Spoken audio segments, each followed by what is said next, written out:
Good morning. It is Thursday, November 21st, 2019. We are coming to you live from a box truck in Atlanta, Georgia. Got a chance to go watch the Hawks and Bucks play basketball last night in Allstate Arena at halftime. Your boy, 2 Chainz, put on a concert. Diggs got some merch, as did the boys.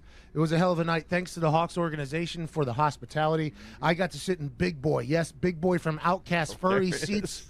For the second half with Foxy. Foxy got on television a little bit. I couldn't see much, but it was an incredible atmosphere, and very thankful for allowing us to go to that game and giving us seats. Cool setup. And that Greek freak, by the way, what's his name?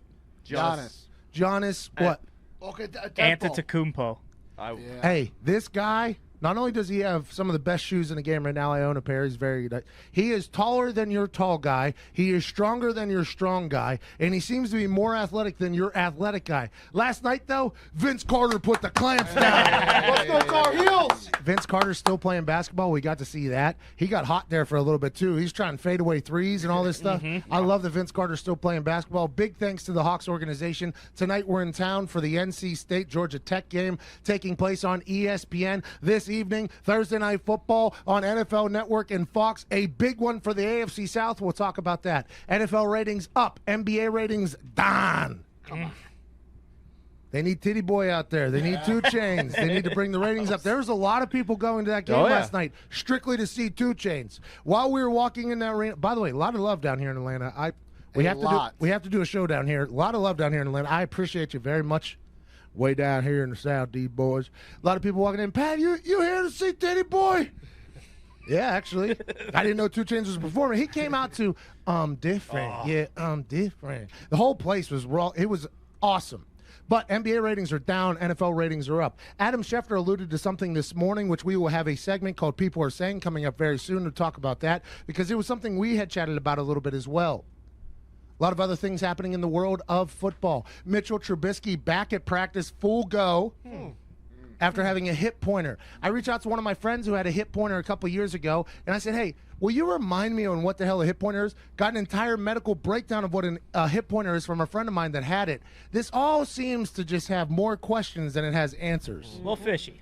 It is a little fishy. We'll talk about that. We'll talk about plenty of other things. Colleen Wolfe is joining us in the first hour, and Cardale Jones is joining us in the second hour. Former Ohio State quarterback, now the quarterback for the D.C. Defenders Let's in the go. XFL. We'll talk to him, obviously, about the Ohio State-Penn State matchup happening in Columbus this weekend. We got a good one for you. Evan Foxy, play some Chase Rice. It's the perfect occasion for a middle vacation from the heart of the nation. Not your medication, 2 hours of magic. Let's give it a go. Ladies and gents, it's the Pat McAfee Show. It's the Pat McAfee Show. It's the Pat McAfee Show. Yes, it is. Chase Rice, I appreciate you. He's on tour. If he's in your city, go and check them out. Joining me in this box truck on the casting couch, at Tone Diggs. How you feeling, bub? I feel great. I mean, I didn't know if you could say titty boy, but I'm happy we can. I'm still not sure I can. I was going to say breast boy. The first time I let it out, I was expecting old Dawn to show up in my ear, had to dump that. He was Spelled electric. T-I-T-Y. He was very good Very live. fit as well. He's yoked, and he had no less than 10 chains on. Also, saw a guy sitting courtside. By the way, Atlanta, bring them out at these NBA games. There was more diamonds and jewelry than I've ever seen in my entire life. What, Lil Baby? Lil Baby. Lil Baby was sitting to our right. He was down like the foul line on one side. He had, and this is no joke, he might have had 17 chains on, iced out, just completely, a watch on both wrists, and he had a necklace. Always on time. I think he had it always on time. He's got each time zone. He's got Pacific and Central and Pacific and Eastern on his wrist. Then he had like a necklace around his shoe. Oh. His one shoe had a diamond wrap around it, but it was much thicker than an anklet. It was like he was iced. A shoe chain. Shoe chain. How about that King guy last night? Shoe chain. Yeah, then there was a king standing right behind me. Right there. I mean, it was a spectacle. If you ever get a chance to go to a Hawks game, go. I mean, they bring them out there. I was told T.I. was going to be there. I didn't see him. I didn't either. Oh. I didn't see him. We got some free shirts, though. Me and Foxy got some free merch. Diggs Tie and the boys bought some merch. It was a good time. Reasonably priced. Yeah, very reasonably priced. The cheapest like pro shop I've ever been to in a professional stadium. Altogether, though. Very nice arena too. Yes. Why are the NBA ratings down, you think? This is a real thing that came out here in the last couple of days. If you ask Clay Travis, he's been tweeting that they're down 27% or something over the last couple of years. We couldn't find that stat, but we did find that it was down. Ratings were down for the NBA, up for the NFL. Up over last year and drastically up over a couple years ago whenever the entire, kneeling situation happened. PR scandals started going out of control for the NFL. And everybody was thinking the NFL was potentially going to fall off at that point. Is this the end of the game? Concussions were being talked about, CTE. Dr. Will Smith tell everybody to tell the truth. It was a war on football. It was. Everybody called it a war on football, and it was working, by the way. Football was going down. In turn, NBA was going straight up. Sport of the future, like Dippin' Dots, they were saying. Not lacrosse.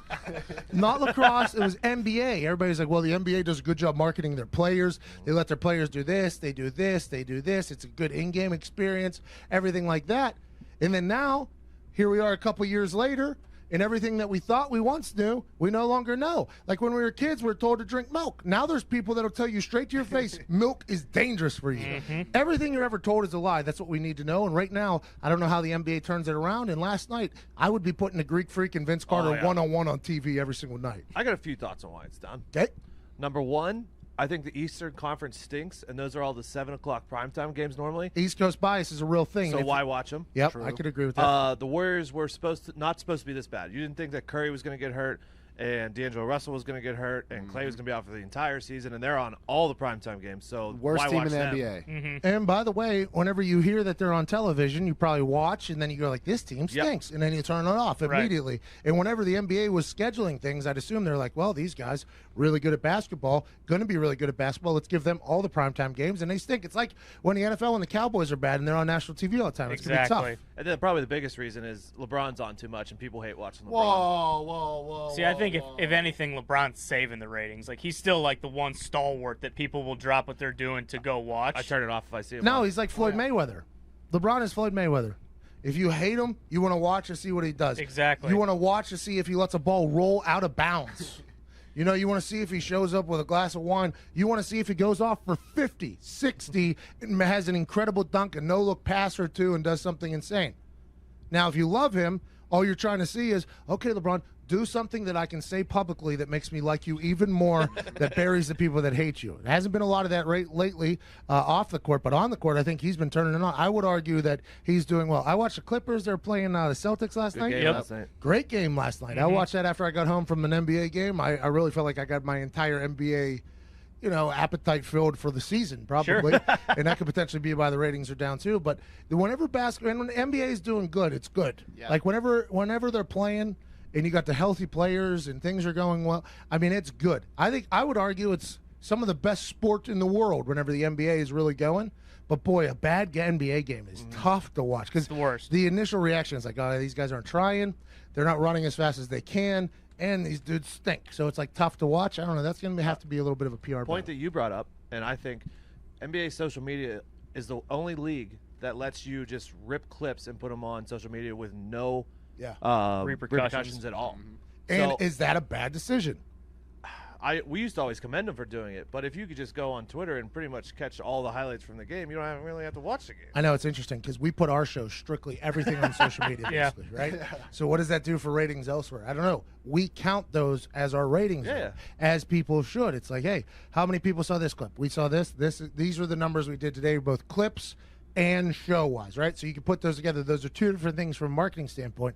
Who knows if leagues will ever do that, right? Because it's going to be tough to. Now, granted, you got a lot of leagues putting little watermark stamps on from businesses, so they're starting to sell their social videos, but that doesn't help for ratings. For our show, we are an internet show, so that is like kind of the only thing that we have. If you're a television thing, but also a lot of your clips are getting shared on social media, are you feeling screwed if you're Fox or if you're NBC or if you're ESPN and you paid TNT. TNT and you paid for these rights, and then me on the internet, who I love the internet, by the way, and I hope this never goes away, I'll watch an entire Lakers game just on the Lakers Twitter feed. They'll be like, all right, here's a dunk, good, we're up, we're down, we're tied, we win. All right, good, the Lakers got a big win last night. Did you see what the Lakers did last night? Yeah, I scrolled through 5 tweets. Well, and that's what they need to do, because anymore, like, that's people would much rather do that than go sit at a basketball game or watch a basketball game for 3 hours, the same as everything else. But I think the biggest issue is they need to start the season at Christmas. Yeah.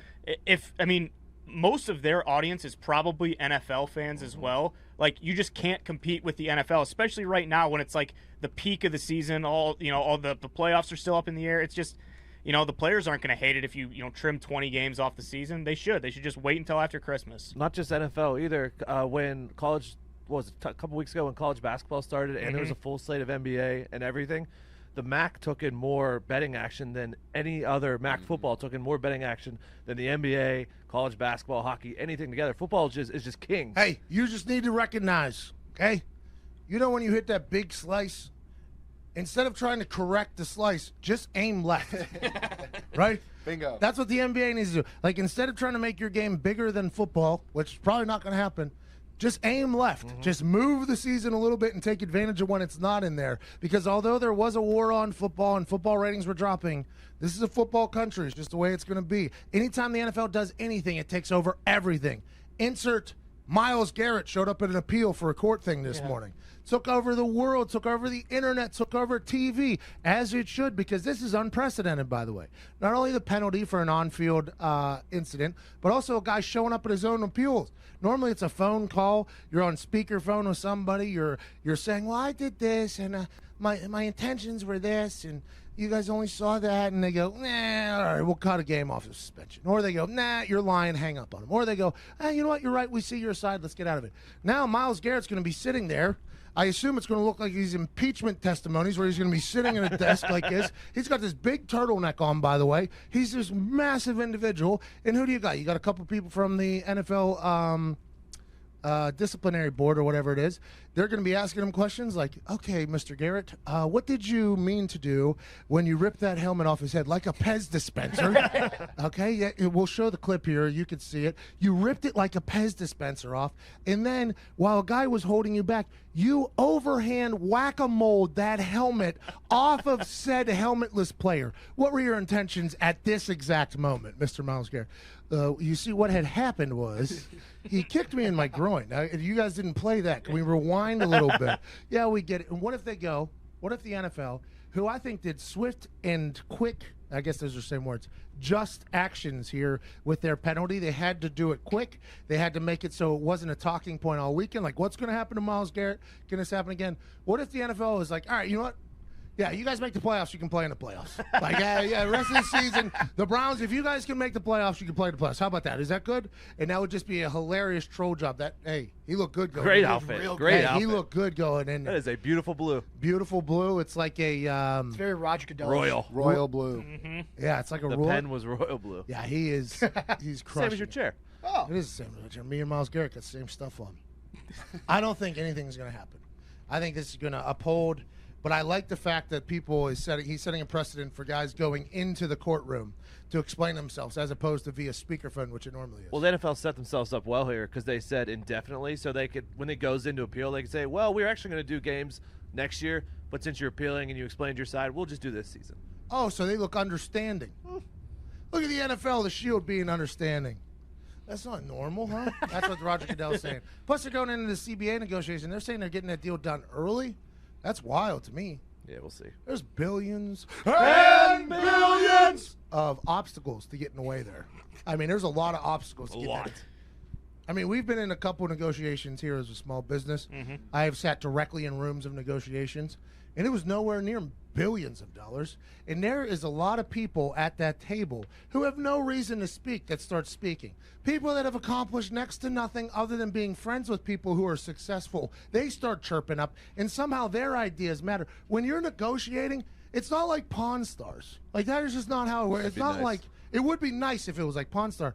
But when you got billions of dollars, if they can negotiate this new CBA and the NFL can somehow look like good people, like, well, he came and pleaded his case, and although he was terribly wrong, we understand it's good for the game. We take off. And now they're doing these other things like, we'll give him another bye week. We'll go. We won at 18. We're coming down to 17. If the NFL is starting to look like a reasonable company, that's good for the NFL, I think. And then once all that's done, wait until the general counsel gets a hold of it, the lawyers. You set me up to say something there, and I'm not. You lead counsel, from what I've been told, and from what I've experienced, can be difficult to deal with. And I would assume whenever you have billions, that lead counsel is going to be pretty good. Is going to be pretty stern. Was Raj a lawyer too? I'd assume he had some sort of. Thought so. I'm not sure. Probably. I mean, all those guys, one way It's or all another. suits, bro. They're all suits. He went to the Washington Jefferson Dead Presidents. I think it's a big lawyer school. He went to Washington. He went to W&J? Yeah. In Pennsylvania? Yeah. Roger Goodell went to W&J in Pennsylvania. Right down the road. Wasn't his dad like a senator or something like that? What? He was maybe not a senator. He had some sort of government job, like a pretty high profile one, I think. Was he in that cult? I learned about this cult. What's that? And Nick will text me. There's a Ohio cult. State. No. Or Penn State. No, it's none of those. It's there's a cult in D.C. Oh, there was the Blood. the Netflix documentary about him. Yeah. Yeah, I wonder remember. if Goodell comes from that family. The that one cult guy would- who controlled everything. Yeah, it's not a bad cult to get in, by the way. Like, I would argue that if any of us could get in there, other than me, I would like for us to get in there. Yeah, sure. I Check it don't. out. I don't think I'm a big cult guy, but if Zito could become president just because he got to hang out with some people with no phones for a couple weeks, I mean, that's not a bad move. So nothing about lawyer, but American businessman is like his title. Oh, yeah, good title. NFL's pretty good business. Billions and billions. Newsflash: now you can manscape without fear, thanks to Manscaped, who's #1 in men's below-the-belt grooming. Manscaped offers precision-engineered tools for your family jewels. You will feel fearless and fresh with Manscaped line of products. Starting with the Lawnmower 2.0 with proprietary skin-safe technology, this trimmer won't nick or snag your nuts. Plus, the Crop Preserver, an anti-chafing ball deodorant and moisturizer. I mean, why wouldn't you put deodorant on the smelliest part of your body, Zito? Oh, yeah, put on her. It's time to man up and stop using the same trimmer on your face as you use on your balls. That's just nasty. Thanks to Manscaped, manscaping accidents are finally a thing of the past. Feel fearless, feel fresh, and feel fine when you use the right tools for the job this time. Your balls will thank you, and so will your wallet. Get 20% off and free shipping with the code America at manscaped.com. That's 20% off with free shipping at manscaped.com. Use code America. We'll come back on the other side. Schefter says, now granted, Schefter has become pundit He has.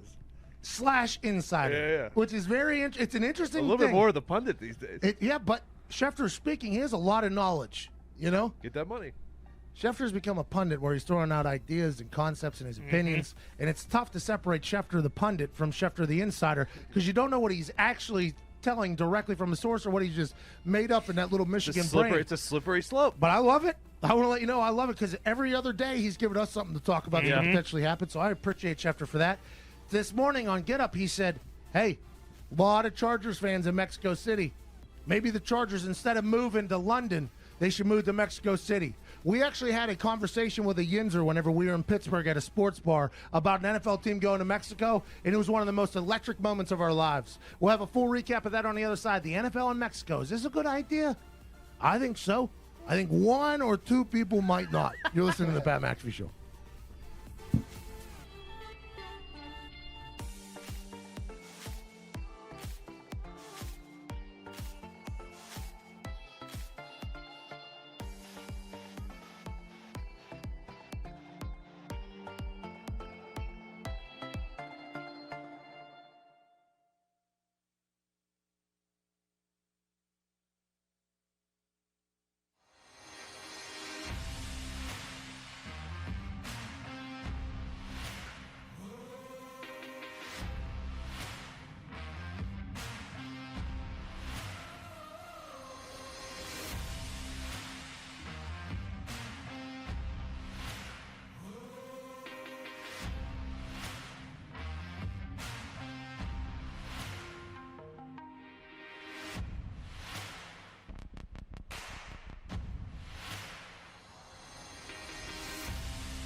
Welcome back to the Pat McAfee Show. Oh, this beat's is starting to pick up here, huh? I don't want to cut the producer off, but let's get to it, pal, shall we?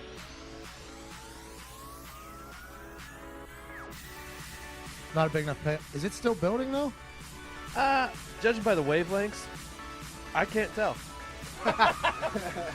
Thought I could read music for a second. Can't. I think it's... Oh, yeah, here it comes. Oh, this song stinks. Come on. Welcome back to the Pat McAfee Show. We have, by the way, we have to use hack music, so it's tough. We have no idea what's coming out of it. We're just picking random songs. What's the name of that one? That was Surrender, and it was a Zito recommendation. I mean, we quit. We did surrender. Shout out to Zito What do you for mean it was my recommendation? doing that for us. All right, let's. The thought of the NFL moving to Europe has been a conversation. Everybody thinks that there's a chance that London will have a team. I personally have no idea how that would work logistically. I think a lot of people in the know, including the Khan family who owns a soccer team in England and the Jacksonville Jaguars here, who have their team travel to England a lot, have said to Rich Eisen that they don't see it working. They don't know how a team over there would work. I think the NFL wants to implement more games in Europe. I think the NFL wouldn't mind seeing the game grow into Europe, but having a team based over there, I think, is a bunch of malarkey. I don't think it's possible, just because the traveling for families and workouts and things like that. There's a lot of turnover on NFL rosters that you don't hear about because they're not the big name players. I don't know how you would get the guys to London, get them back, and everything like that.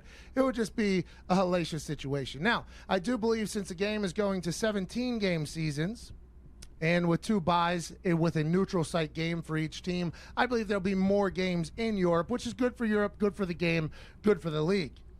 Now, if we are going to venture into traveling international with an NFL team, this morning, Adam Schefter said, why not have the Chargers go to Mexico City? There was more Chargers fans at that game in Mexico City than there are Chargers fans in Los Angeles, in the MLS stadium that they're currently playing in. You got to remember the Chargers, to the entire world, are still the San Diego Chargers. San Diego is what, a 4-iron away from Mexico? Pretty much. Literally. I think it's an actual 4-iron away from Mexico. So the Chargers have this massive fan base in Mexico. That was on display on Monday Night Football. They couldn't get a win against the Chiefs for their amigos, but they could still see the support. And Schefter said this morning on Get Up, he said, why not have the Chargers move to Mexico City? We're talking about teams going international. We're talking about growing the game. We're going to have to add some things. Mexico City is an easy travel for folks. Bang, bang, boom. Still on the same continent, at least, as opposed to being over in Europe where the time change and everything like that. And it's funny that Schefter said that, because when we were in Pittsburgh, we were floating around ideas. I think we had a few vitamins. We were like, well, the team in Europe. I think somebody asked me, like, Pat, why don't you think the team will work in Europe? And I'm like, well, I've explained this on my show like 10 times. Thank you for listening. And we started talking about it. And I said, well, I just think logistically. I said, you know what, though? Maybe a team in Canada. I think Canada deserves a team. If you look at what the Toronto Raptors did last year whenever they won, it was the Canadian Raptors that went to the NBA Finals. The entire country was behind them. Canada loves football. The CFL does well. You got a lot of fans over there. Why not give Canada a team?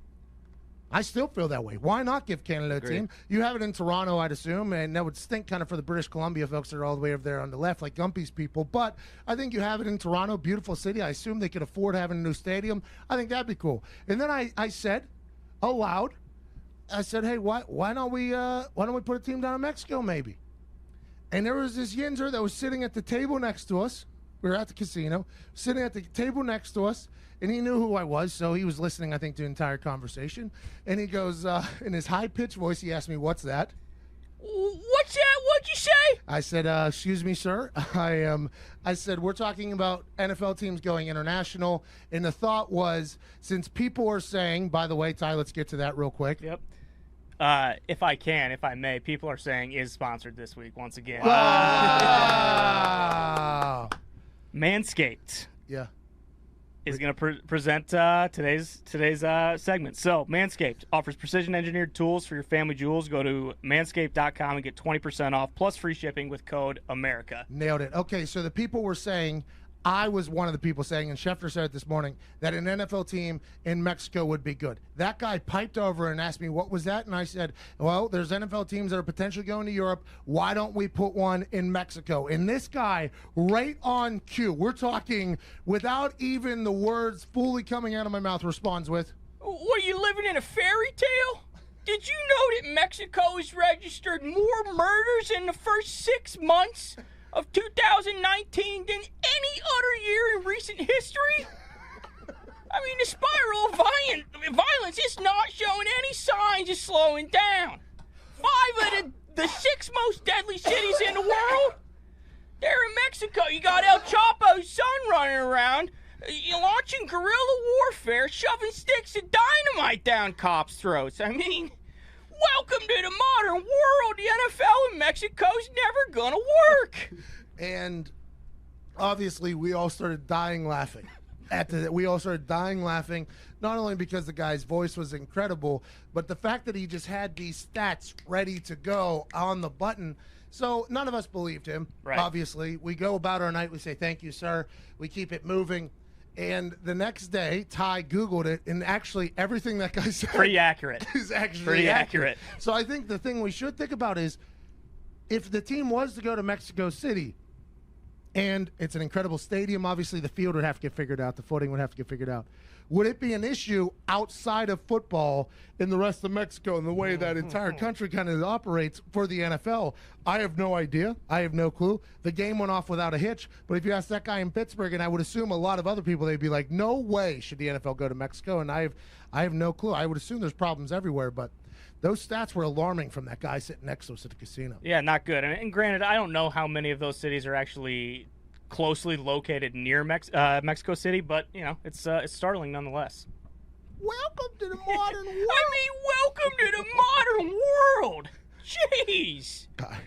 That guy was the best. I mean, as someone How who's does he have those stats, by the way? That guy is chanting "Build the wall." Oh yeah, without question. That guy. He's put down a couple bricks already, probably. That guy. Those stats were all accurate, though. They were. To his defense, and I think we should give Canada a football team. for sure. The Canadian Chargers. Huh? Oh. The Canadian Chargers up there. They flirted with moving the Bills until who was the Pagolas saved them or whatever. You can't move the Buffalo No, Bills. no, you can't. No, I'm not saying institution. that. I'm not Well, saying that. by the way, a lot of people would say you can't move the Oakland Raiders, especially after Black I would Hole have happened. moved Oakland to Mexico because last time Oakland or the Raiders, played in Mexico.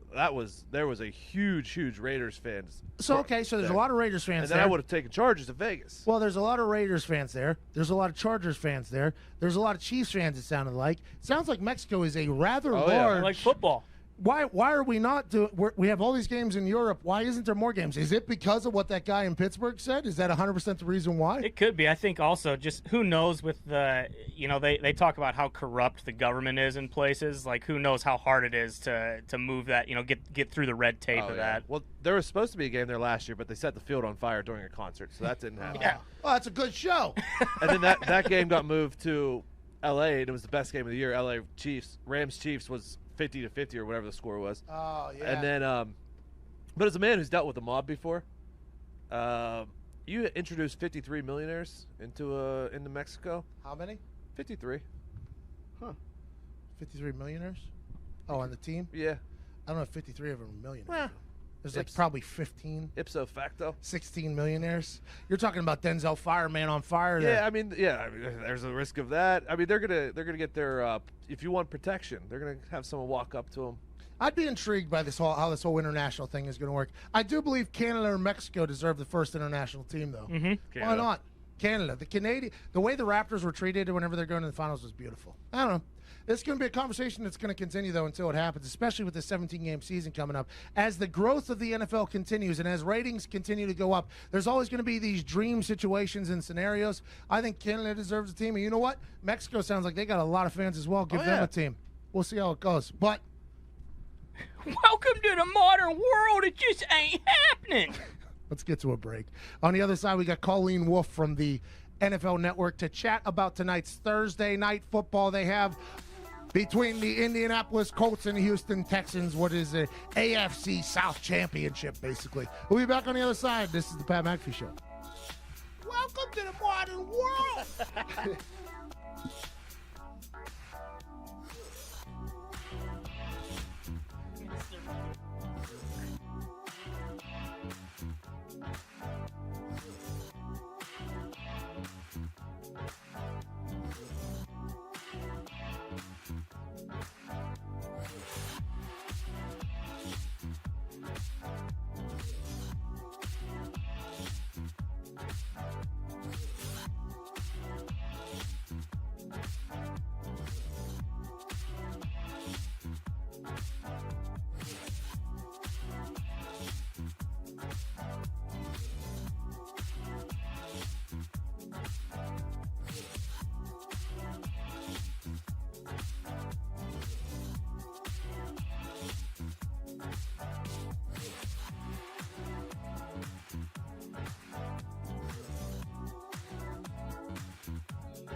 Welcome back to the Pat McAfee Show. I am the man that the show is named after. I have no idea why you listen. You should be listening and watching the NFL Network because they have incredibly professional human beings doing things. A lady who's been working for the NFL Network for a long time. She's one of the voices of the NFL. You can see her.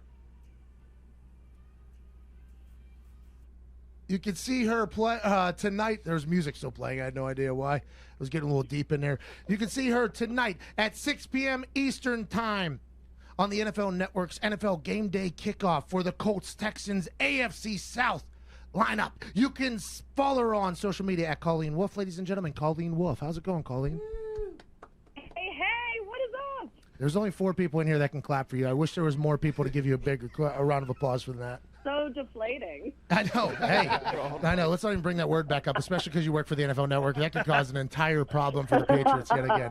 Hey, Colleen, tonight, massive game in Houston. That atmosphere is going to be electric. The Colts travel for what's going to be an AFC South championship game, basically. What do you like about tonight, and how should the game go?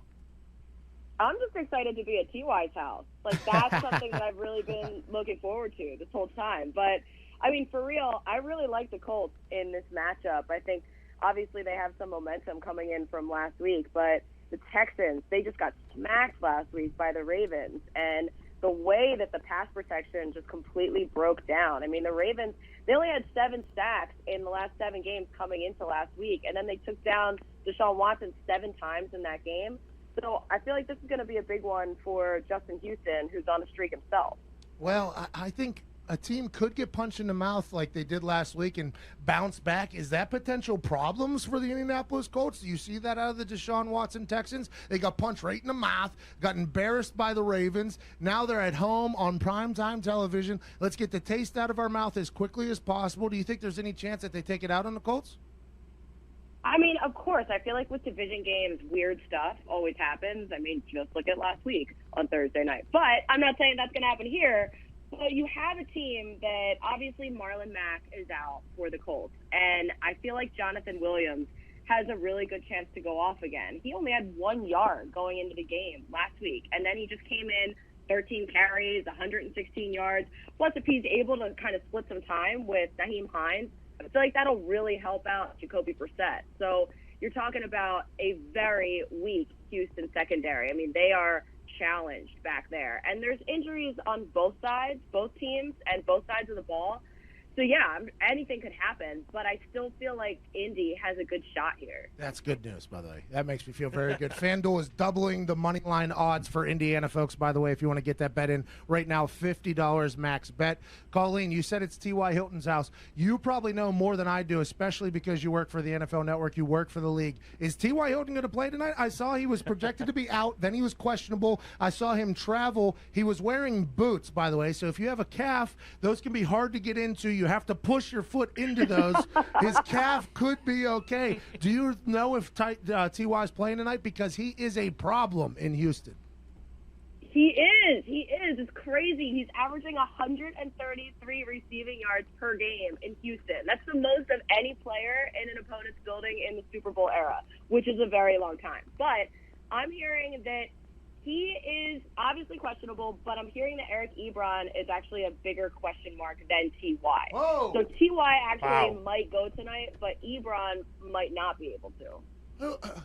Colleen, that just broke my heart right there. That is not good. Oh, God, I'm so sorry. No, it's all right. I'm pulling for the Colts. I picked them to win the Super Bowl, so I wasn't exactly thrilled that Hoyer was in there, but Jacoby has been proving himself to be a legit MVP candidate. With him, they beat Patrick Mahomes and the Chiefs. Without him, they lose to the Dolphins and Mason Rudolph Steelers. What is the conversation about about Jacoby Brissett around the league? Well, I think a lot of people were really surprised when, especially he came in for Andrew Luck, when Andrew Luck just retired out of nowhere. But I think a lot of people didn't take into account that when we saw Jacoby Brissett last starting, he was playing behind a totally different offensive line. And the offensive line there sets the tone for everything. I mean, keg stands and all. So they're setting the tone for celebrations and the play on the field. And Jacoby Brissett, he's coming off a career best game last week. So if he was able to do what he was doing last week against the Jags, I think especially considering the way that he played last time against the Texans with J.J. Watt out there. Now you don't have J.J. Watt. Now, obviously, they haven't had Jadeveon Clowney. They only have Whitney Merciless in terms of a pass rush. This offensive line has done a really good job with pass protection and with run blocking. So I think with Jacoby's been having himself a year.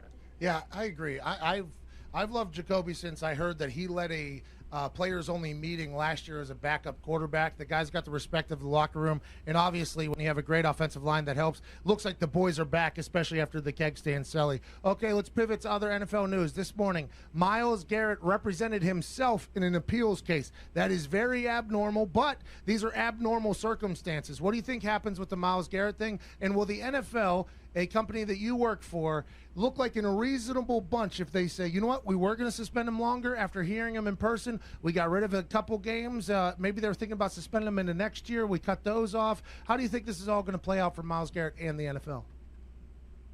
I don't think the NFL is going to back down just because Myles Garrett is there in person. I think what happened last Thursday was so egregious and was talked about by so many people, seen by so many people. It was in prime time, and it was just such a breakdown by him. I think that if they come back on this, that's going to be a huge mistake. I think they have to set the precedent. I think in a league where player safety is paramount, that if they come back on this, then it'll just be hypocritical of them to do. So I really do think that they're going to stand their ground. I'm not sure how many games he is going to be suspended. I don't know if it'll go into next year, but obviously I really don't think that we won't see Myles Garrett on the field again this year. You know what's interesting to me is if they do back off and they say, well, we were going to suspend him into next year as well, but we're sending him to anger management or something, like there's some sort of, if they do that, that potentially sends a message to young football players. Like, hey, like, oh, these types of things can happen, and that's it. There's a very interesting precedent that's about to be set here, especially with him meeting in person. I'll be excited to see how it goes. Lamar Jackson, Colleen, has captivated the world, not only the football world, but the entire world. From his draft day where he told Deion Sanders that the Baltimore Ravens are going to get a Super Bowl out of me. That's what they're going to get, and he was upset. From Combine, when they were talking about him playing wide receiver, to now being the most dynamic player on the field, any field that he steps in. How do you feel about the Lamar Jackson story and the Baltimore Ravens' commitment to go all in on the guy? I love it. I love Lamar Jackson. How about John Harbaugh? Like, what a decision he made for his career in and of itself, just to hit the reset button for him and the entire coaching staff there to bring in Lamar Jackson. I mean, I feel like Lamar Jackson has made the Ravens exciting. He has made them must-watch television. It's appointment viewing when Lamar Jackson is on the field. And even when he's in his press conferences, he's owning those too. I mean, he's doing reenactments of his spin move in slow motion. He's got the media eating out of the palm of his hand, me included, I feel like. So anytime that Lamar Jackson is playing on the field with the Ravens, I feel like they have an incredible shot to win the game, especially after what we saw last week against the Texans. This was supposed to be a mirror image of these two quarterbacks. It was going to be a shootout, so exciting. And then it was just like a throttling of Houston. I think there's going to be another throttling on Monday night of the Rams by the Ravens. I think that's potentially on its way. I've enjoyed the hell out of Lamar Jackson, just like everybody else. The media eating out of his hands, I think it's because we all see something that everybody, the rest of the world sees, is a player who's the best player on the field anytime he steps on any field. It happened in high school, happened in college. Everybody said it wasn't going to happen in the NFL. I think a lot of people are eating their words now. Can he stay healthy? We will find out. Colleen, I will never know the answer to this unless I ask. Oh, God. Well, I mean, I was born this way, so I can't. Do you get crushed for being a female in the NFL sports world? Do you get, like, is there a lot of just dumb dudes on the internet that are like, why she talk? Like, is it as bad as I would assume that it is with the stereotypical meatheads on the internet with you? Yes, of course. That's how it always is. But I get a kick out of it now when I see somebody being, like, creative about how mean they can be. Because usually you get, like, the same type of stuff. So I kind of, like, grade them on a curve, so to speak. And then if, like, somebody comes in with something new, I'm like, oh, all right, well, you're terrible. You're a garbage human being. But, like, at least you have a creative way of doing it. That's terrible that's your life, Colleen. Like, hey, you know what? You're terrible, but at least you're kind of comical in your disgust. How long have you been with the NFL Network? I feel like you've been there a long time. You're a legit voice of the NFL right now. That has to be pretty awesome. You know what's pretty awesome? Just like holding on to a job. I always feel like that's kind of the bar for myself. But like, I've been there. This is my 6th season, and when I started on like a 1-year contract. Like, they didn't know about me, I didn't know about them, and now we're like in this long-term relationship. So I'm feeling it.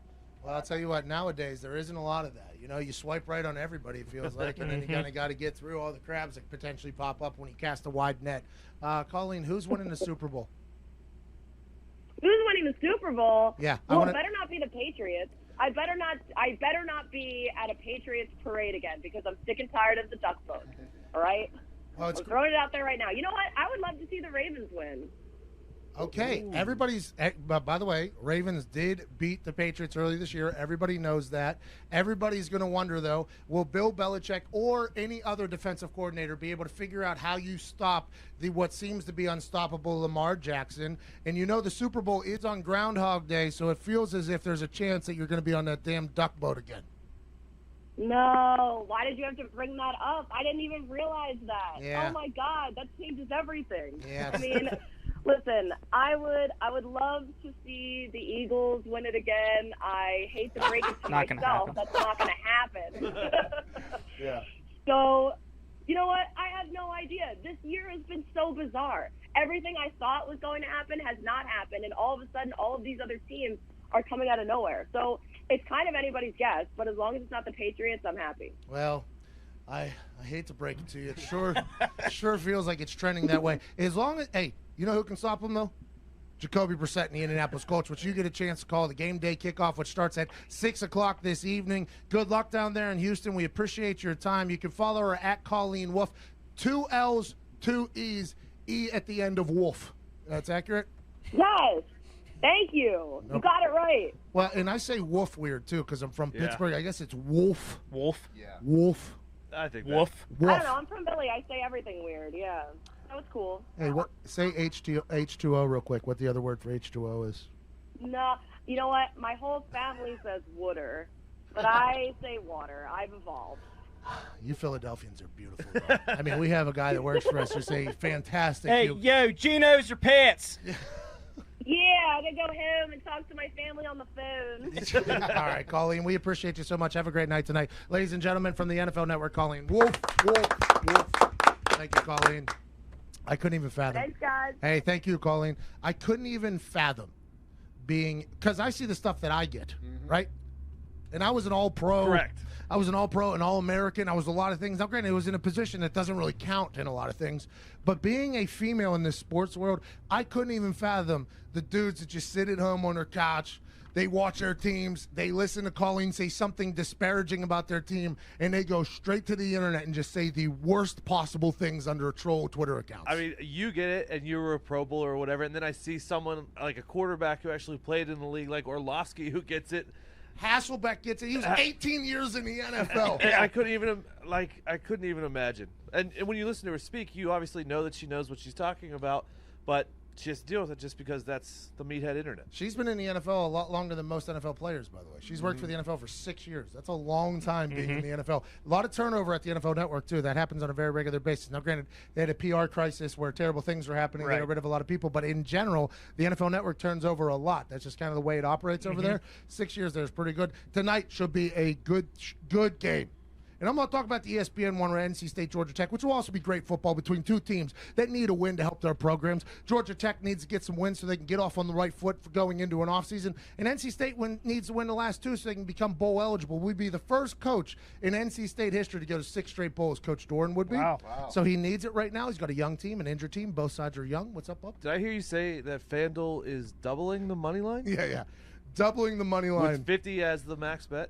50 is a max So bet. 50 to win, if my math is correct, It's about 50 to win 175 if the Colts win. Yeah, because everybody else gets the odds at plus 125 right now, I think, to win the Colts to win, or 175? 175, Plus 175. And right now, FanDuel in Indiana is currently plus 350 for the Indianapolis Colts if you're an Indiana gambler. Just to win. You know nothing about gambling. You know nothing about it. Do you think the Colts are going to win tonight? Yes. If you do, you have to go to FanDuel and make your bet, because there it's plus 350 instead of plus 175, which is good odds to begin with. Now it's plus 350. I'd argue that even if you don't think the Colts are going to win, you Yeah. have to do it just because of the value. For sure. Yeah, you don't have to put 50 on it, by the way. Put 10 on there.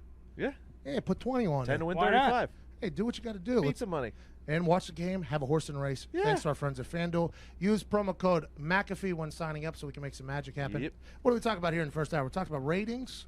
Yes. Talked about college football. Mexico. Talked about Mexico. We talked to Yinzer, who had all these stats that we had no idea about. What else do we have to talk about in the second hour? There's Talked about Thursday night game with Colleen. talked about the Atlanta Hawks. Did you get in with Mitch? Mitchell Trubisky. Okay, I have a full medical report about what a hip pointer is, how long it should take to recover from a hip pointer, and the treatment of a hip pointer due to one of my very good friends getting a hip pointer a couple years ago, me reaching out to him breaking down the entire process for me. Turns out hip pointer, bone bruise. Has nothing to do with muscles, has nothing to do with it. It actually has to do with the iliac crest, which is below your hip. It's the bone right there on your hip. It gets bruised. Now, how do you deal with it? How do you maintain it? We'll talk about that on the other side. Is it normal that Mitch Trubisky is back to practice full go 3 days later? Little fishy. Stinks. It's a pain threshold injury. Normally, the player would have to say, hey, I can't go anymore with this. It's not something where somebody from outside would look in and go, hey, it looks like your bone bruise hurts. So, Hey, man, you've thrown your 30th straight terrible ball. Is that because of your bone bruise? we'll figure that out on the other side. Got a lot to chat about, a lot to talk about. And we have Cardale Jones. on the other side, you're listening to the Pat McAfee Show.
It's the perfect occasion for a little vacation from the heart of the nation. Not your medication, 2 hours of magic, let's give it a go. Ladies and gents, it's the Pat McAfee Show. It's the Pat McAfee Show.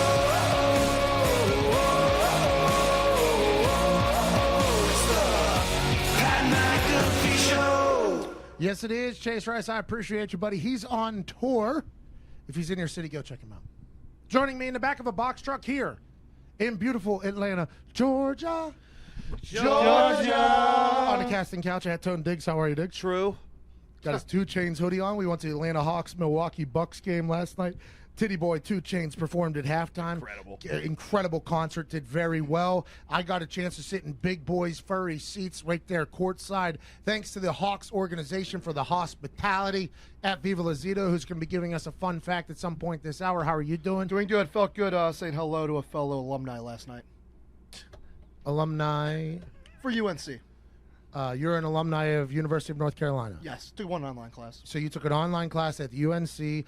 You are a Tar Heel officially completed. Let's go Heels! And who is the alumni? Vince Carter. Vince Carter still got it, by the way. He's rocking his copper got fits. Hey, 42 years old, by the way. Yeah, I know. I don't know what he's doing. 42 years old, and he caught fire there in about the third quarter, I think. Yeah. Third quarter, he hit a couple threes, hit a little runner. Vince Carter was locking down the Greek Freak, who, by the way, is bigger than your big guy, more athletic than your athletic guy. Can't shoot a free throw for the life of him, but damn, he's good at basketball. He's going to change the game, and he's got a lot of swagger, which I like a lot. He was flexing on people last night. Oh, yeah. Speaking of flexing on people, at the Atlanta Hawks game, everybody comes out. Everybody. Lil Baby was there with about looking at him, and I'm no jeweler, and I can't just eyeball this type of thing.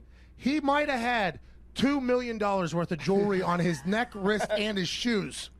It was an insane situation. Good for him, by the way, having a lot of success. Yeah. What's his name? Lil Baby. Lil Baby. Hey, I don't know who he is, but I want to learn about this guy because he stole the show almost in a arena that had 2 Chainz, the Greek Freak, Vince Carter, numerous. A king was behind us at one point, a guy wearing a crown. Lil Baby had more jewelry and ice on than I'd ever seen a human being in my entire life. Atlanta Hawks game was very impressive last night. KO Spikes. Takeo Spikes was there, by the way. Oh, Dominique was there. Oh, Mr. Yeah. Wilkins. Dominique Wilkins was there. Clyde Drexler. Clyde Drexler, I think, was there as well. Hey, it was awesome. It was an awesome It was a night. who's who. But ain't nothing like what Lil Baby was wearing on his neck, wrists, and his shoes. It was insane. At Ty Schmidt, we got a chance to hear from a Yinzer in the first hour what his thoughts were on an NFL team going to Mexico. Since Adam Schefter alluded to the Chargers going to Mexico City instead of going to London. And basically, the overall thought is it's potentially very dangerous down there.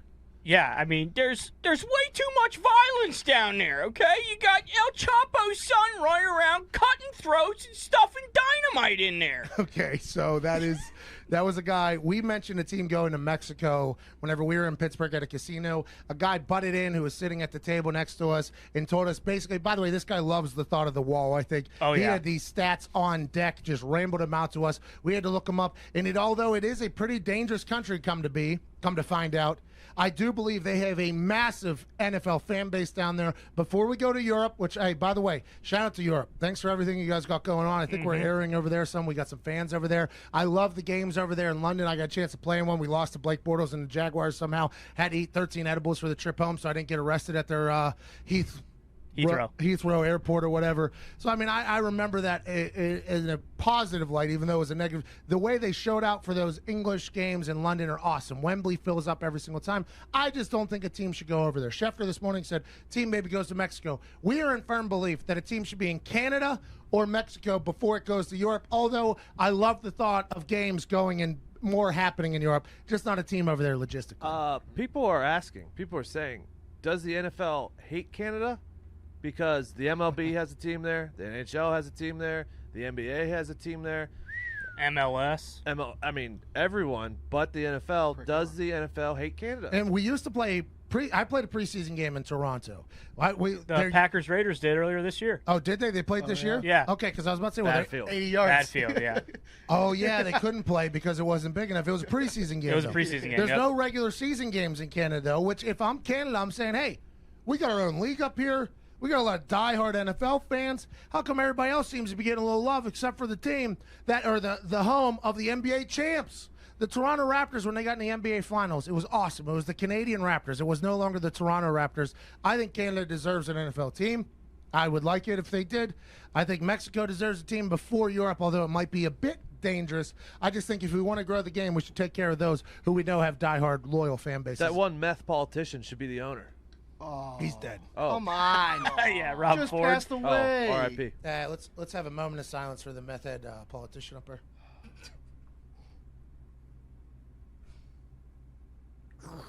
Oh, What was who that? did that? Who did it? What was that? That guy, he took over the world there for what? Yeah, he did. Oh, 3 yeah. weeks? Oh, yeah. 3 weeks or so. Never. Remember, he ran and they had an assembly or something like that, and he ran and tried to tackle somebody in there on live What a TV. human. Just pictures of him at, like, strip clubs with, like, hookers around him surfacing, like, every night. Him hitting crack pipes. He was unhinged. It was awesome. Hashtag gone too soon. Hashtag fly high, Rob Ford. Now that we've been to Toronto a couple times, I have no idea how he won that election. Yeah, I know. And I assume Toronto tried to move on past that as fast as possible. And they're very thankful for Kawhi Leonard and the Raptors doing their thing.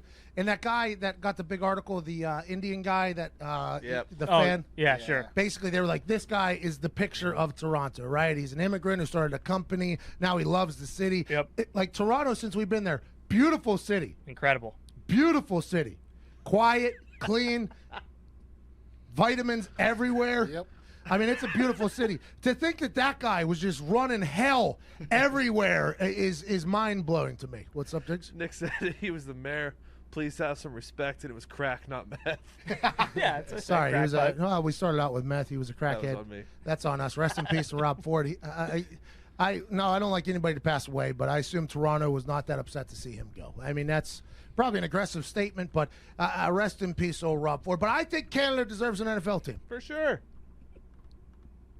What's going on, Ty? You all right? We just talked about Rob Ford for like 10 minutes in the middle there, people. I'm just thinking of people who just started listening. What the hell are these guys talking about? Speaking of, let's go to Zito fun facts here, since we're in the middle of it. It is 11:08 Oh, wait. here on this Thursday, November 21st, 2019.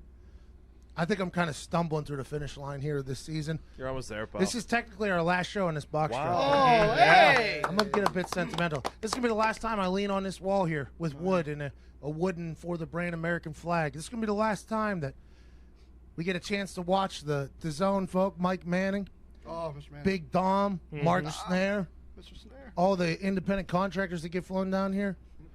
This is the last time we get to see all of them for this fall. I'm going to miss them.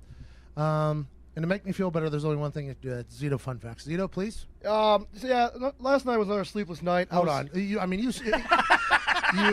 Your first 3 words were just not real words. What do you mean? False start. You had a false start. You stumbled out of the blocks. I mean, it was just an entire. That's how rattled I am about this random fact today. Oh, it's a big one. Yeah, I was very sleepless last night. Oh, and sleepless in Atlanta. Yes, I got bit by a mosquito last night. I was very mad about it. And then I thought about it. Could it bite me? And I did some research. Okay. Go ahead, Foxy. Mosquitoes have 47 teeth. I wonder how big their toothbrushes are. Back to you, Pat. What's so funny? We got to get through a break. We have to restart this show. We have to restart this second hour. 47 teeth, is that accurate? Yes, sir. Really? Yeah, that's what my sample thing said. So, I thought it stung you. Yeah, with its nose, needle nose. Then that's why I thought if it could bite you. You know, every time you get bit by a mosquito, you legitimately have to look around and see what everybody else potentially has around you. 'cause And that's their a false blood, fact. Their blood is probably coming inside of you. They're not biting you. They're stinging you. Correct. Yeah. Yeah, that's. But every time they say, I got bit by a mosquito, that's wrong. Oh, you got stung by a mosquito. Yes, sir. Because if you would have got bit, the Punctured. 47 teeth You got punctured. would have got you. No, Don't do that. Their teeth actually can't reach you because of the needleness. Yeah. Listen, that's my problem sometimes. I got this big nose, the mouth can't get in the way. All right, thanks for the Zito fun fact there, Zito. You stumbled out the blocks, but you ended up with a really good one. I'm sorry. Tonight is a big night for the AFC South. The AFC South is a division that a lot of people say is not a good one.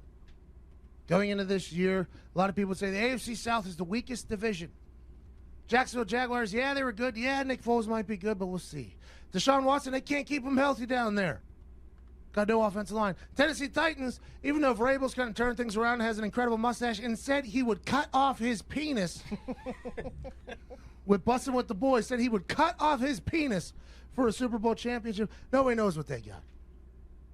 Indianapolis Colts, their once-in-a-generation quarterback retired 16 days before the season via an Adam Schefter tweet in the middle of a preseason game. AFC South is in disarray. But instead, this year, the AFC South has been a lot of fun. Gardner Minshew Mania took over the world there for a little bit. Now, were they a great football team? Nah. Deshaun Watson found his groove there. The Michael Jordan of football that Dabo Swinney said was actually coming to fruition.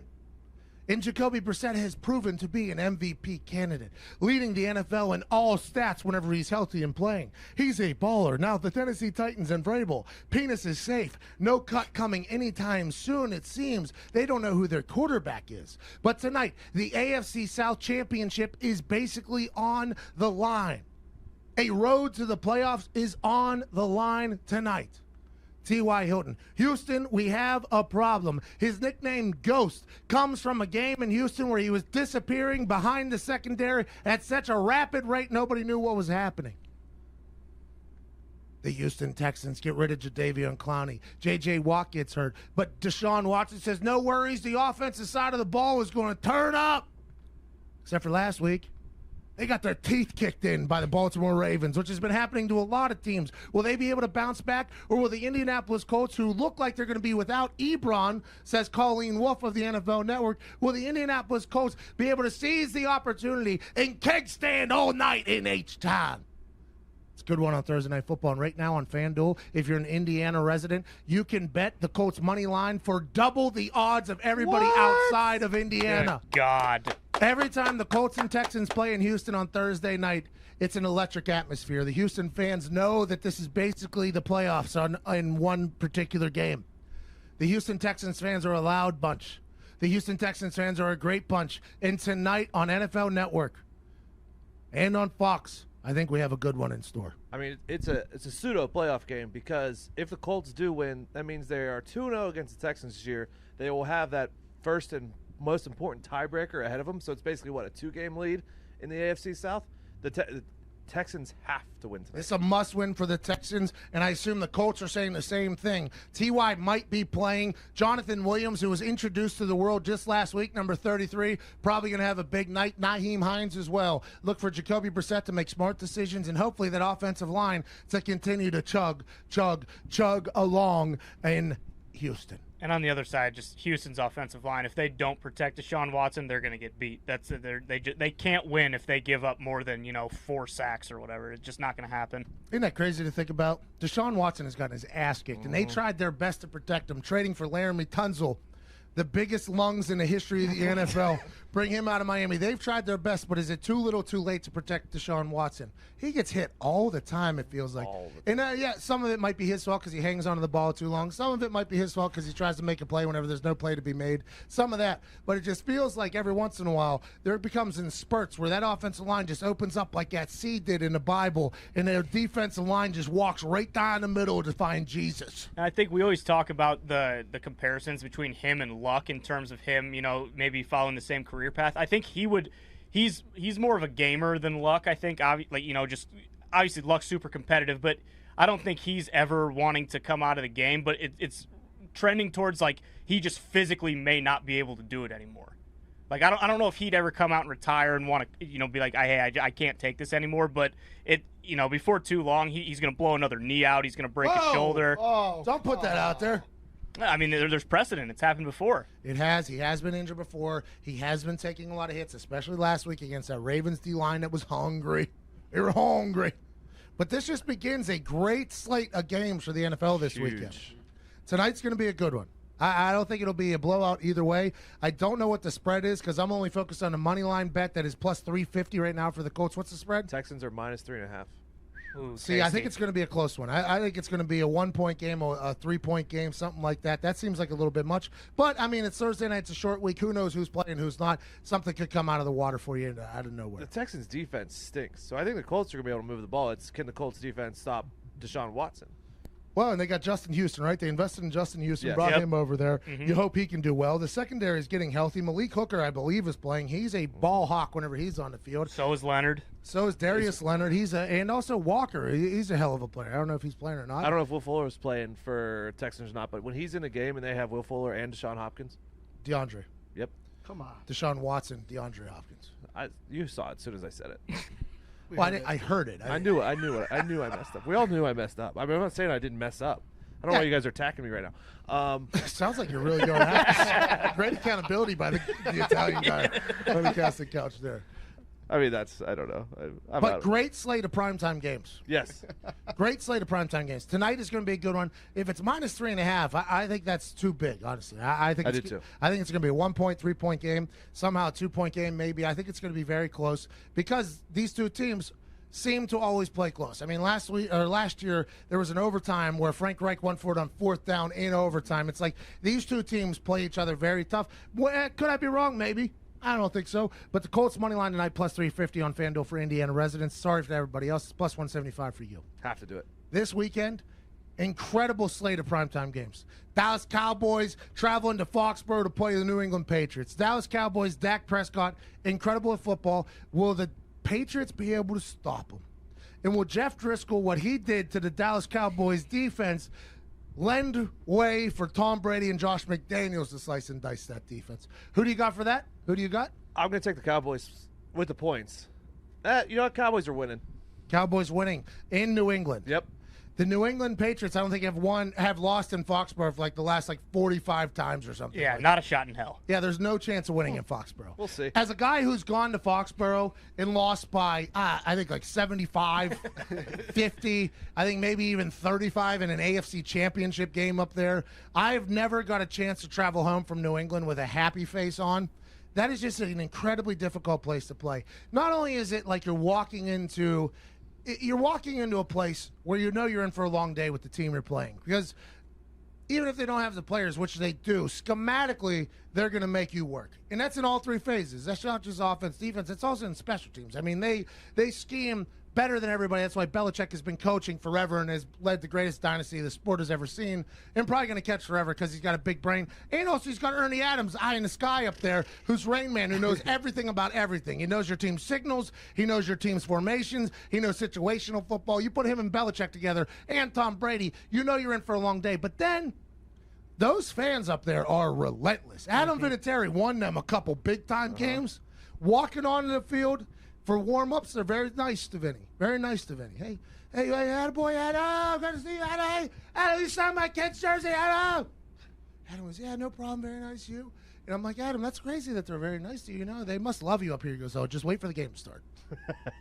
It's almost like, in pregame, when players talk to players from other teams, it's normally in the pre-game whenever you're in sweats and stuff, you'll walk over. Tom Brady once threw a ball 40 yards out that skipped into Vinatieri's leg, almost hit him in the knee, and Vinny was like, what the hell? And Tom's like standing there like, I am so sorry. I meant to throw it by you to like give you a little. So him and Tom have a full hug, But whenever it's game time, there's no conversation between the two teams, right? They're trying to beat you. I'm trying to beat them. That's the way it operates. The fans have the same switch. As soon as that game starts, that entire stadium flipped the switch. I have never heard that terrible thing said to Vinatieri. It was just terrible. They know that they're a part of that game. They know they're a part of that atmosphere. The Minutemen that have the guns on the sideline, poof, bang, they're blowing up. I mean, it's just an atmosphere that is rumpus. It's going to be windy. It's always windy. It's cold up there. And you're playing not only against the 11 on the field, and not only the big brain in the sky, Ernie Adams and Bill Belichick, you're playing against like 70,000 lunatics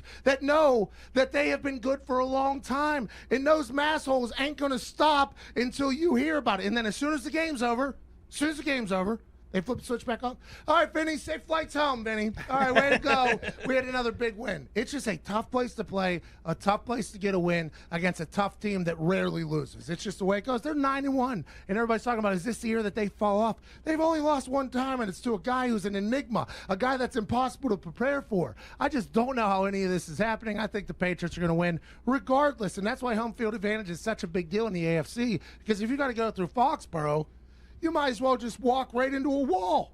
You got no shot. It's like one of them glass windows that you think is a wall. Bang! Bang! Phillip Rivers last year and the Chargers were supposed to go do it, and they just couldn't do it. They got buzzsawed by the Patriots. Just the way it goes up there. So if Dak Prescott can go into New England and get a win, Jerry Jones better walk into that bank vault that he has the next day, open that thing up. Let me open it. What is it? 3, 22, 8. What are 81? Yeah. Were you doing players' numbers? The ball opens that up and just grabs all of the cash and just throws it at Dak Prescott with his old ass that claps in an interesting fashion. That's what he should do if that happens, but I just don't see it happen. It's an interesting matchup because Dallas is number 1 in passing. New England is number 1 in passing defense. And then rushing, I think, is where if you get Zeke going, because Dallas is number 7 in rushing and New England's defense is number 23 in stopping the rush, that's like if Zeke can run. And the interesting thing is Belichick makes you play left-handed. That's what they always say. By the way, that's a shame to the left-handed people. I mean, learn how to do things right-handed. Well, I mean, Tua did know how to do things right-handed. His dad tied his arm to his side and made him a lefty, which he's been injured often. I'm a little bit wondering if his mind and his body identify as something else than what he is. Possible. If he was rolling to his right, would he have been okay? Whoa, too soon, dude. My bad. Come on, Tony. People were saying. Don, can you? Oh, no, you just said that. No, it's on the internet. No, I'll show you the tweet. No, you got to preface it before you say it. People are saying. But Bill Belichick makes you play left-handed, right? Takes away your biggest threat. Dak is their biggest threat right now. He's leading the entire NFL in offense. So if he's going to take away Dak, he's going to take away Amari Cooper. You got Randall Cobb, and then you got Zeke. There's a lot of weapons that you have to kind of take away. I'll be intrigued to see what Belichick chooses to do. Let's assume his brain's going to make the right decision, though. Yeah, it just kind of seems like one of those games where Dak is going to have to basically do everything to win the game. And in those instances earlier this year, that's kind of where he's been more prone to like throwing picks and forcing the ball. So we'll see. I just don't see there being any way. The Cowboys haven't shown me any reason to think that they can go into Foxborough and win. They just gave. By the way, no offense to the Cowboys. No, none whatsoever. Their offense is incredible, but we're talking about the Patriots here. Welcome to the modern world. What's that, Foxy? They just gave up 27 points to Jeff Driscoll. Yeah, but they're looking ahead. They're looking ahead because they know the Lions stink. No. Whoa. Lions fans didn't deserve that. They know that. You don't have to say it. Sorry. What's understood doesn't need to be said. Yes. What do you think of the Lions? What do I think of the Lions? Yeah. What's misunderstood doesn't need to be said. Well, it's not misunderstood. It's understood. Even the Lions fans know. You guys stink. Yeah, this is how it goes. And Matthew Stafford, I said he wants to play no matter what the record. Matt Stafford said that? Yeah, Gamer. if he's healthy enough to play, he said he wants to play no matter what the record. Huh. I like Matt Patricia, too. So I hope he can figure it out up there. He needs to. They're going to give him another year. I don't know how a broken back just comes back together, though. You know, like I don't know how your bones in your back just go like, all right, you know what? We took a little break. Let's come right back together. I don't know how Seems a little that. fishy. Whoa. Oh, you mean like your quarterback who faked an injury? Anyways, Cowboys, I don't think they have a chance at the Patriots, which might mean that they have a chance. But for me, Tom Brady's been posting too much about him being upset to think that old Tom Brady, Tom versus time, isn't spending all of his time in the film room getting it He corrected. said he came out of the womb hating the Cowboys too. Disliking. He said he was a Niners fan, Yep. came out of his mom's womb hating the Cowboys. Tom Brady normally doesn't feed that type of fodder, right? He said about the Eagles, he said, I still think about that to this day, right? So he kind of fed it a little bit. He'll like things that are said about him on the internet to kind of feed it. He's a little bit of a troll, by the way, which I respect. But he comes out swinging on the Cowboys. I've hated the Cowboys since I was a kid. That's awesome. That's awesome. Now, this is decades, 4 decades of hate that this guy has had. They're coming into his house when everybody's questioning his offense. Tom Brady turns it up, lights it up this weekend. Look for him to go off. I don't know what his fantasy score normally is tonight, or this weekend's probably going to be quadrupled. Ooh. I like the Patriots. Watch for a blowout. And that's obligatory Cowboy talk. Speaking of things that are fishy, The Chicago Bears. This is wild scene to me, the Chicago Bears. Go ahead. Mitchell Trubisky, who has struggled, to say the least, to play football this year, but has still started for the Chicago Bears. Bear down. Got benched with 3 minutes left in the game for Chase Daniel. They come out afterwards, after he walks off the field with a little bit of a limp, I guess, all by himself. He comes out with 3 minutes and some left after Matt Nagy pulls him aside, has his BU thing in front of him, gives him an entire speech, and they put Chase Daniel in a game that they were still in on primetime television. Mitchell Trubisky gets benched. They come out afterwards and say, no, he has a hip pointer. He was pulled out because of the injury. But the hip pointer happened 2.5 quarters ago, so he's played with it. Fighting through it. Until the moment that they really need him, 3 minutes left, with a chance to potentially go down, hit an onside kick, he gets benched on primetime television. I asked the question, did Ryan Pace know that Nagy was going to bench Mitchell Trubisky? Did Ryan Pace, who was up in that booth all by himself, know that Mitchell Trubisky's hip got hurt? Did Ryan Pace and Matt Nagy have a conversation before the game that said, if Mitchell continues to struggle and we're in a chance, we're in a desperate situation, I'm going to pull him and put Chase Daniel? I would argue that right now, the way things are going, Ryan Pace and Nagy were not on the same page, because a hip pointer is a bone bruise, which means it is a pain threshold thing, which means you can give them a shot, you can get it going. That's kind of the way they handle it.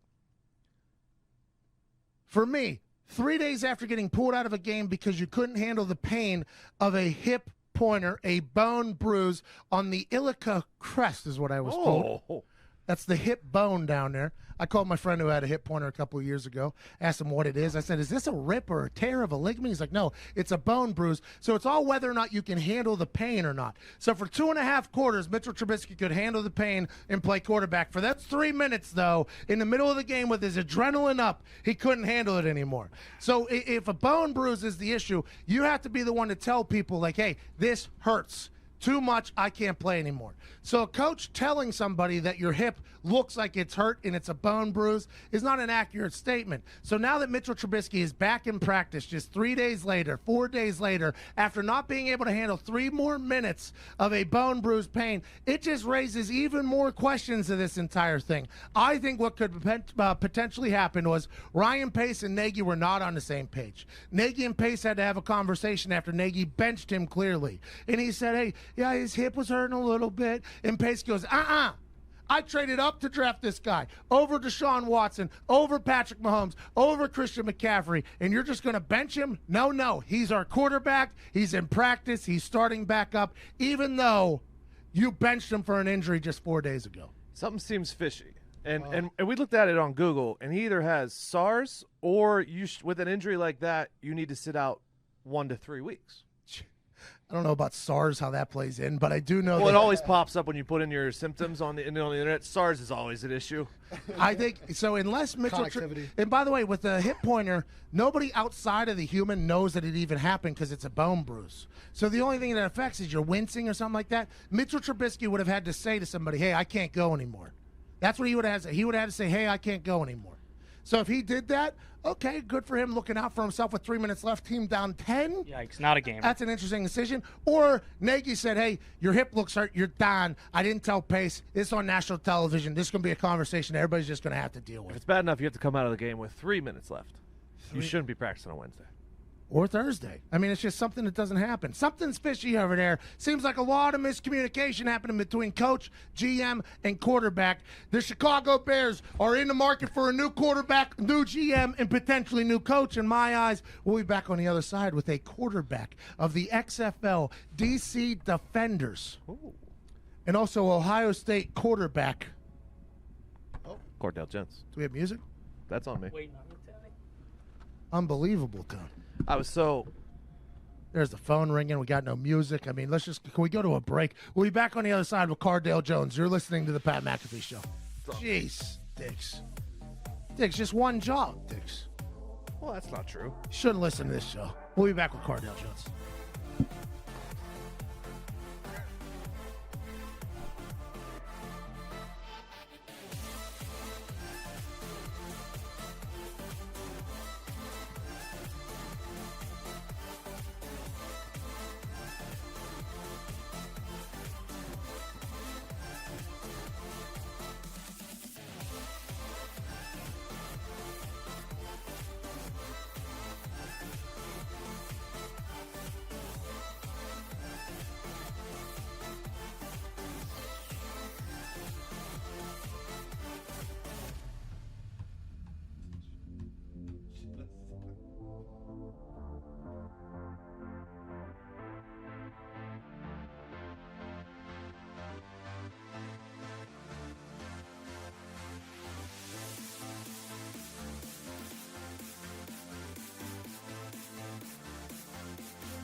Welcome back to the Pat McAfee Show. It is Thursday, November 21st, 2019, our last day in the box truck.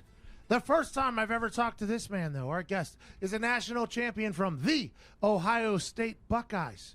His nickname is one of the greatest nicknames in history, 12 Gauge. He's the starting quarterback for the XFL DC Defenders. Ladies and gentlemen, Cardale Jones. What up, Cardale? Hey, how you guys doing, man? Thanks for having me. Hey, no problem. Thanks for coming on the show. Excited to chat with you. Ohio State, massive game this weekend against Penn State. What are the boys thinking in Columbus in your eyes? Oh, man, it's a big one, man. But each game is going to be a big one because we know we're going to get each and every team's best each and every week. But it's a lot on the line this week with Ohio State and Penn State. So we'll see. It should be a good one. What's that horseshoe like? Is that I went to one game there. It was whenever I think Oklahoma was playing against Ohio State. Yes, sir. It was the game where Baker did that thing in the middle of the field. But that crowd was electric the entire game, from before kickoff all the way through the final. What should people expect from watching the horseshoe this weekend, especially against the state rivalry against Penn State? That's what it's like each and every week, man. The fans come out and support. They get up for each and every game, no matter who we playing, because they know how important home field advantage is, and we take pride in that. You know, and with the sellout games and our student session going crazy the whole game, we literally take pride in giving the other team headaches and having a home field advantage. So I'm excited to get there. It's not like that everywhere, by the way. I'll never forget, I got pulled over in Ohio a week after I got arrested for an alleged event in Indianapolis. I was suspended, so I couldn't go to work. It was a public intoxication. They say I went swimming. I did not. I had a Cadillac Escalade with 24s and tinted windows. I had to drive back to Pittsburgh, Pennsylvania, because I couldn't go to work for a week.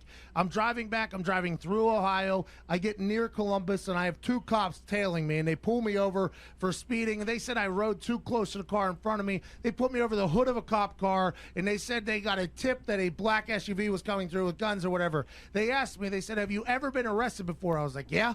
They were like, when? I was like, last week. And they were like, are you kidding me? So I was like, yeah, it was a public intoxication or whatever. So they look it up. They tell me, they're like, you got arrested for a public intoxication in Indianapolis in your coat spray? I was like, yeah. He was like, if you were a Buckeye, we would have just drove you home. That whole state loves the Buckeyes. I can't wait for them to show up at College Game Day this weekend. Should be fantastic. Let's talk a little bit about you, Cardale.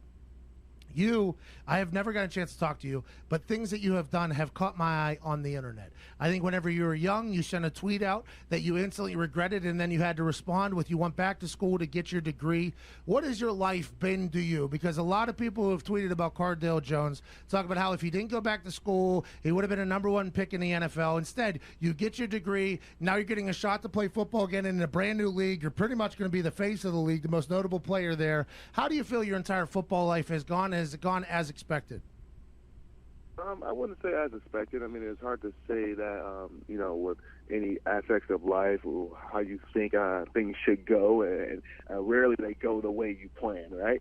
But I think it's amazing. I think I wouldn't change anything in my past to get me to where I am now. I have an unbelievable opportunity to play with some unbelievable guys and play for an unbelievable organization, and I wouldn't change it for the world.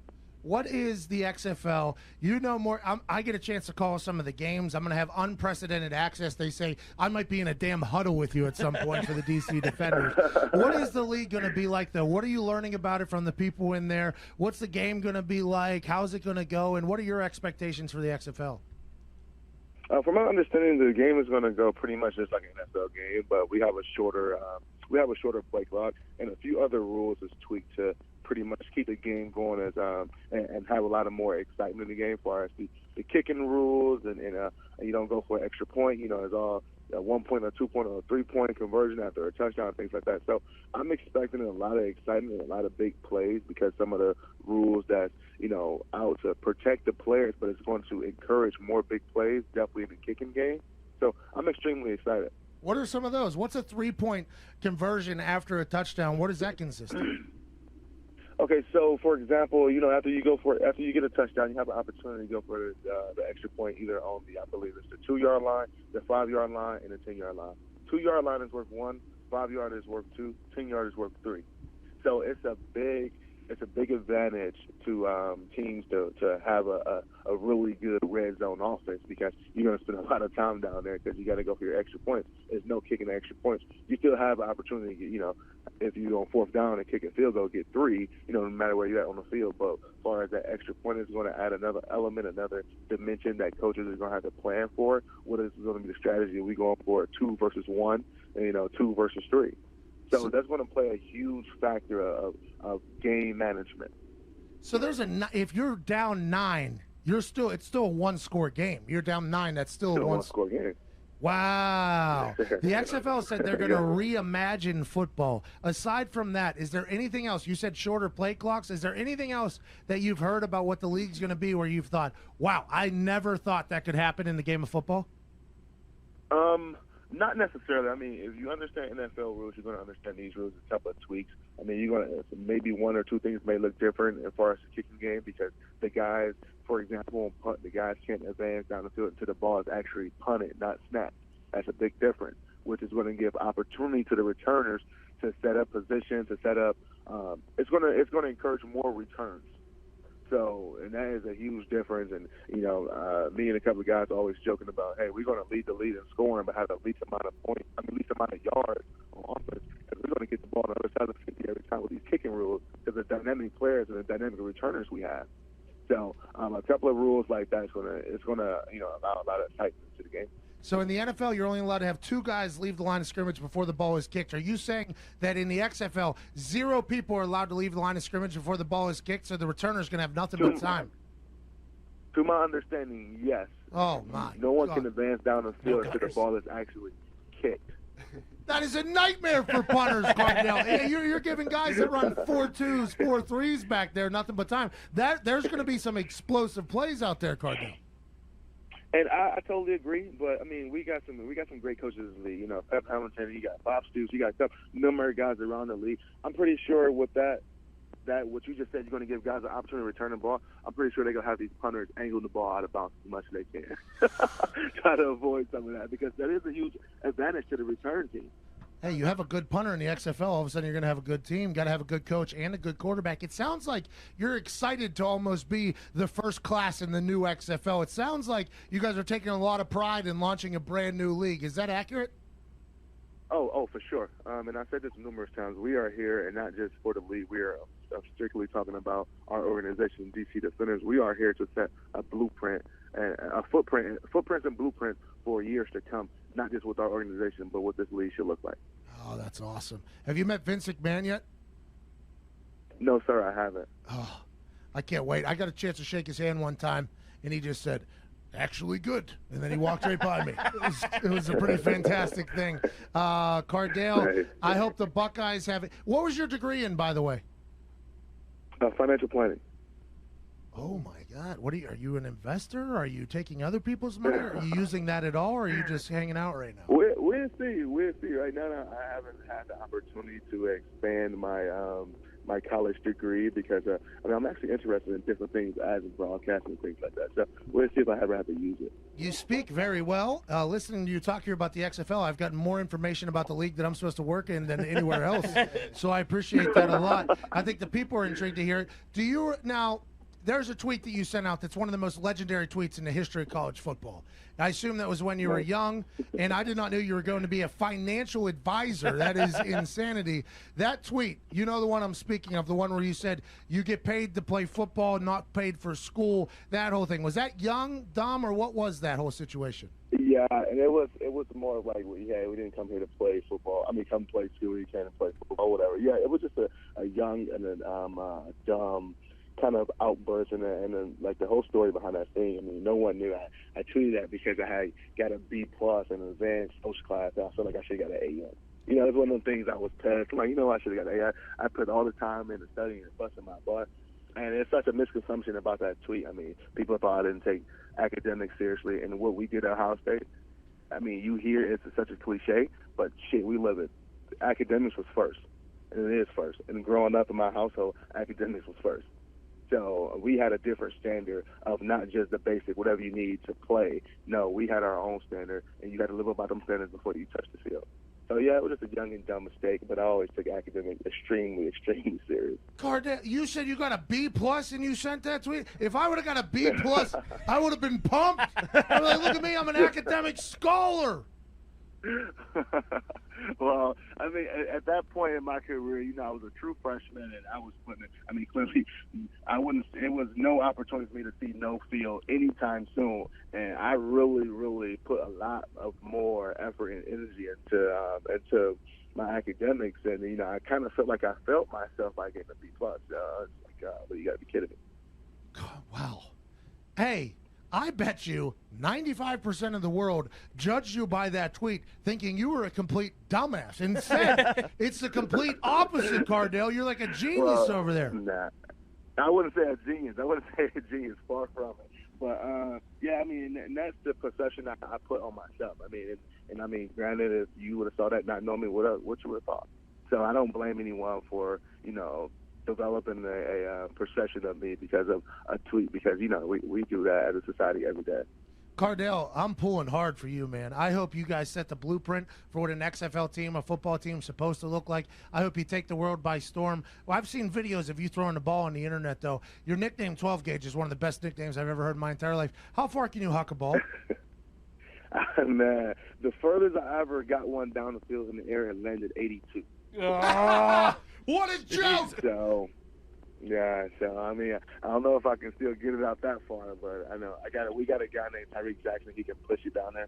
And actually, we are down here in Louisiana with a couple of coaches and a couple of our wideouts now and doing some routes and then getting together some time. And so looking at the way he swings the ball, I'm pretty sure he can push it just as far. Jeez, it's going to be explosive plays all over the XFL. I'm excited to watch you. Happy to learn that you're an incredibly intelligent dude, too. That's awesome. Everybody makes mistakes. You're showing judgment. Let's move forward. Excited to see what you do for the DC Defenders. Tell Pep Hamilton that there ain't a single day in his entire life that he could outrun me. He'll know what that means. He was a coach for the Colts. He and I used to bicker on a regular basis. Good luck over there. Can't wait to call one of your games. And cheers, ladies and gentlemen, national champion Cardell Jones. Thank you, man.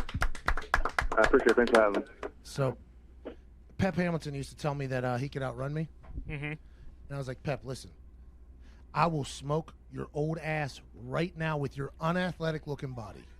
Pep Hamilton was a coach for Stanford. Then he was a coach at the Colts. Then he was at Michigan. Now he's the head coach at DC Defenders. Good dude. Smart dude. I would roast him in a race.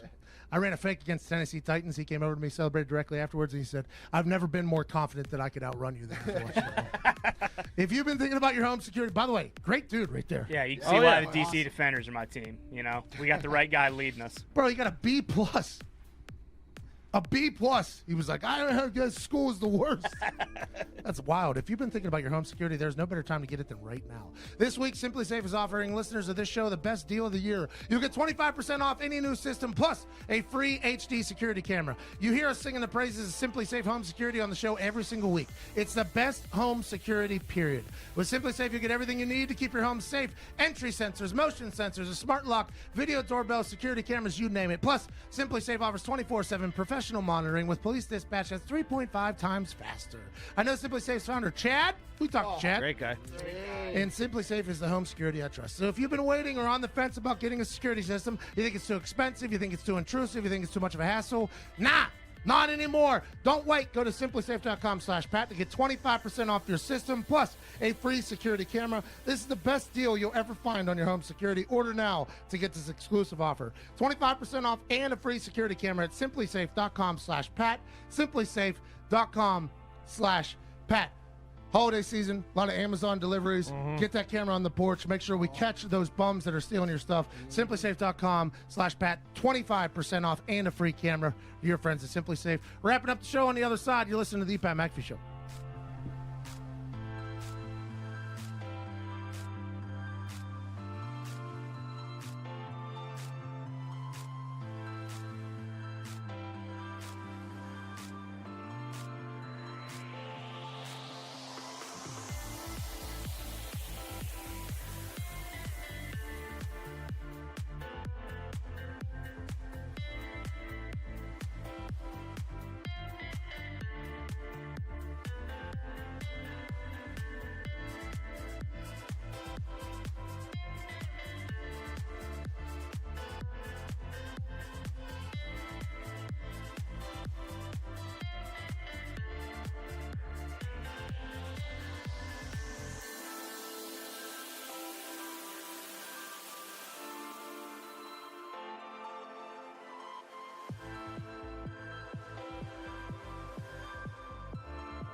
Welcome back to the Pat McAfee Show.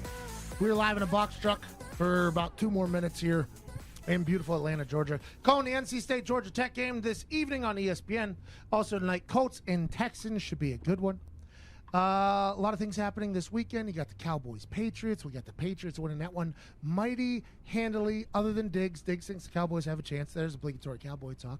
Then we have Ravens-Rams on Monday Night Football and Packers-Niners on Sunday Night Football. It's an incredible weekend coming up for football, and I'm pumped to be a part of it and pumped to watch it. Going to be a College Game Day Saturday morning. Remember, we are giving away a suite for the best game day sign that makes it on the air. The boys will be judging back in the office in Indianapolis. Use hashtag for the brand to make sure your sign qualifies. You're also getting $1,000 spending cash. Make those signs good. It'll be a panel of judges. I'm not a judge. I don't judge anything, but I'll be there to meet you. Can't wait to see you. Columbus should be exciting. Happy I won't have to be jumping in the river. I'm not sure they have any room. Who knows what I'll be doing. Then NXT War Games on Saturday night right before heading to New York City for Get Up on Monday morning. It's going to be a hell of a run. We'll see you tomorrow morning back in Indianapolis, Indiana. Tonight, the Indianapolis Colts moneyline bet in Indiana on FanDuel has been doubled. The odds have been doubled only for Indiana residents. It's at plus 350 or something right now. Something to grab a hold of and keep it moving. Mm-hmm. Diggs, any final thoughts? My final thoughts are that I don't think I'm crazy. I think the Cowboys are going to take it home. Okay. That sounds crazy to me, especially as somebody that's gone into Foxborough and gotten my ass mollywhopped numerous times. Zito, your fun fact today wasn't bad. 47 teeth for a mosquito. That feels good. Thank you. Foxy, we're Hawks fans now or no? Yeah, I think so. Good experience. Ty, how do you feel about a team in Mexico? Welcome to the modern world. It's never going to happen. Jeez. 10 seconds left. Have the greatest Thursday of your life. This has been the Pat McAfee Show. I hope the next show is better than ours. Cheers. We'll see you tomorrow. Appreciate you, Don. Yep. See you tomorrow.